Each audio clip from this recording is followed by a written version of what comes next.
Hi, this is John Reed of JohnERP.com.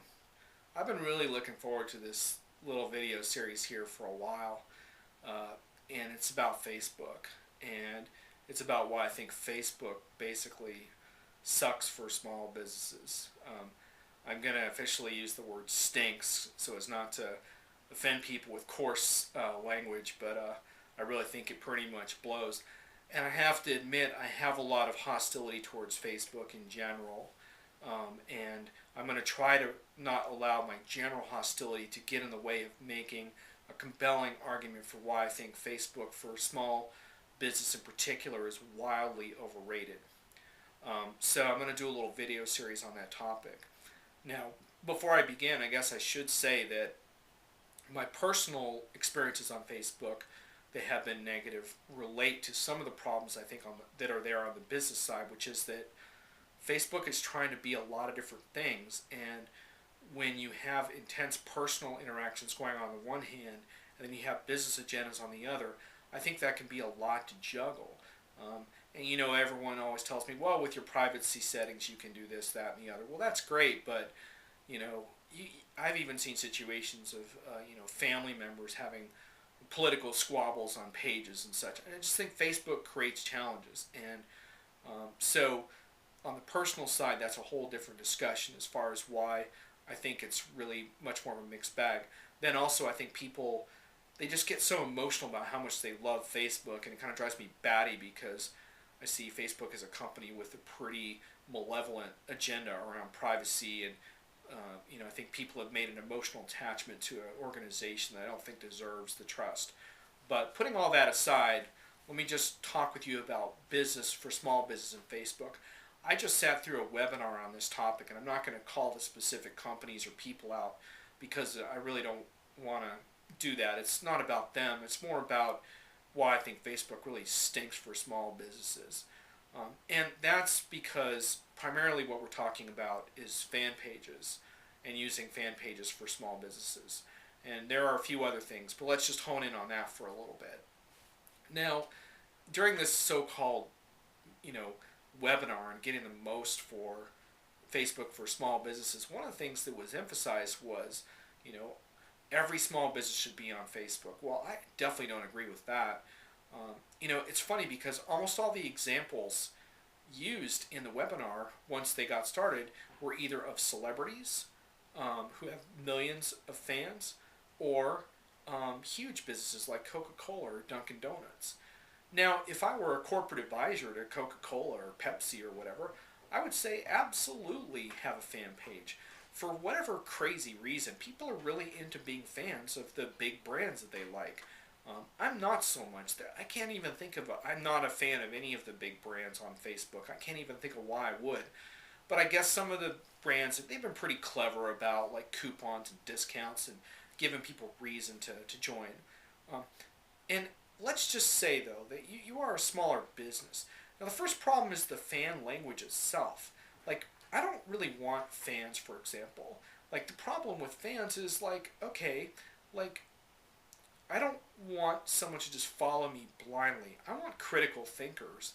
I want people who engage with my work, ask me tough questions, tell me what I need to do better, tell me where I can improve, collaborate with me, take my idea one step further. In my mind, that's not a fan. I'm personally uncomfortable with that language. The fan pages were originally for celebrities, and then they adapted them for businesses. But they really haven't done a good job of adjusting, and I think they need a language overhaul around the whole notion of how we affiliate with other businesses. And to me, it's just more of a networking thing. I would just want to be affiliated with people, partners, or of course, groups are already taken, but that's part of the problem. So let me give you some issues with fan pages just right off the bat. Here's one. There's no notification process if anyone posts a comment on your page. So unless you have someone monitoring your page all the time, you'll never know if someone actually comments. Facebook has put no notification system in place to monitor what's going on there.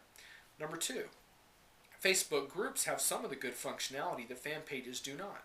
So for example, if someone joins a group, you can email them. But if someone fans you up on Facebook, essentially opting into your content, you still can't email them. You can't send them anything directly, even though they've opted in. Facebook won't give you that ability. So that's crazy. And then on top of that, the only way they're going to actually see any of your posts is if they're on the live news feed. So they would actually have to be on the website checking out the feed in order to see what comes up on your page. So basically, with a company like, I haven't seen how many fans Coca-Cola has, but let's say they have 750,000. Well, then the math starts looking pretty good, because then only a small percentage of people are checking out the feed, but that's still going to be a lot of people. But if you're a small business and you have like 200 people, your odds of people seeing your stuff are really a lot lower. So even though people want to interact with you, they want to always know what's going on. So the push mechanisms on fan pages just are really not very good. Now I think part of the reason for some of this stuff is what Facebook wants to do is then to get you to pay for advertisements on top of that. So basically to pull people to your page, you're doing these advertisements all over Facebook to get more fans or whatever. So maybe that's one reason why they haven't worked hard on some of these features, is they don't want to make it too easy to push stuff out. They want to make you have to pay to get in front of people. So that's part of their unethical or maybe that's unfair, ill-thought business model, about the fan page in general. Just to give you some statistics around this, I did start a fan page on Facebook about 9 months ago, and I think I have about 20 fans. And man, I don't care about fans. I just wanted a way to network with people. I don't want them to feel like, oh, I'm John Reed's fanboy. I'm a fanboy of JohnnyERP.com. Who cares about that? I just wanted to connect with people. Around that same time, I set up a new podcast group on LinkedIn for my ERP Lounge SAP consulting series, and that has more than 100 people.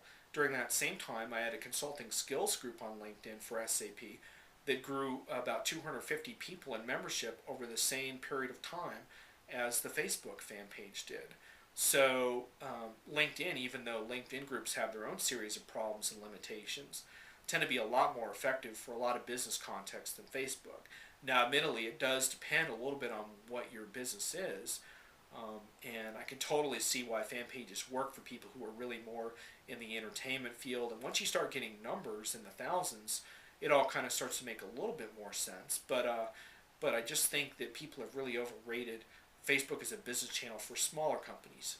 Now, for big companies, it's a whole different story. But I guess the one thing I would say as far as fan pages, I mean, it took me hours to configure mine, and I just only wanted some simple stuff like RSS and different tabs for Twitter or whatever. It took a long time to set up. Very, very buggy interface.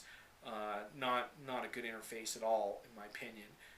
LinkedIn groups take me like 1/20th of the time to set up.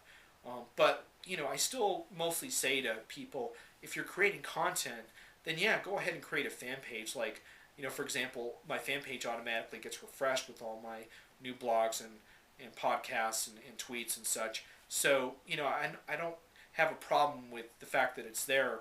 The guys from the Managing the Edge series on social media call those content outposts. So I don't mind that I have a content output post on Facebook. But other than that, I just have to say, it's way overrated. And just like with any other thing, just weigh it out for yourself and your business and identify the pros and cons, and be really careful about the snake oil people are selling around it, and especially paying people obscene rates to help you set that stuff up. Do it yourself, assess it yourself, and if it works for you, then great. And maybe you'll be one of the people that will have good luck with it. But for me, I'm not a fan of Facebook fan pages. So this is John Reed, JohnnyERP.com.